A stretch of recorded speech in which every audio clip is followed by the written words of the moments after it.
അസ്സലാമു അലൈക്കും വറഹ്മത്തുള്ളാഹി വബറകാതുഹു. നമ്മൾ നബിതങ്ങൾ തമ്പടിച്ച പള്ളി നമ്മൾ കണ്ടു, മസ്ജിദുൽ അരീഷ്. ഇവിടെയാണ് നബി സല്ലല്ലാഹു അലൈഹി വസല്ലമ തങ്ങളുടെ ഹൗള് നിലനിന്നിരുന്നത്. മഹാനായ അബ്ബാസ് റളിയല്ലാഹു അൻഹു, നബിയുടെ ഇളാപ്പ അബ്ബാസ് റളിയല്ലാഹു അൻഹു കാവൽ നിന്ന ആ ഹൗള് നിൽക്കുന്ന സ്ഥലമാണ് ഇപ്പോൾ നമ്മൾ കണ്ടു. അവിടെ ഹൗള് ഉണ്ടായിരുന്നു, പിന്നെ പൊളിച്ചു. ഇവിടെ വെച്ച് തന്നെയാണ് നബി സല്ലല്ലാഹു അലൈഹി വസല്ലം മരിച്ചു പോയ കാഫിരീങ്ങളുടെ മയ്യത്തിനോട് സംസാരിച്ചപ്പോൾ നബി സല്ലല്ലാഹു അലൈഹി വസല്ലം സ്വഹാബത്ത് ചോദിച്ചു, എന്തിനാണ് അവർ കേൾക്കുമോ എന്ന് ചോദിച്ചു. ആ സമയത്ത് നബി തങ്ങൾ പറഞ്ഞു, അതെ, അവർ നിങ്ങളെക്കാൾ കേൾക്കും എന്ന് പറഞ്ഞു.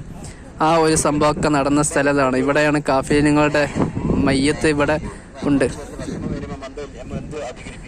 അതുപോലെ തന്നെ നിങ്ങൾ നോക്ക്, അൽഹംദുലില്ലാ, ഇവിടെയാണ് ആ ഹൗള് നിലനിന്നിരുന്ന സ്ഥലം.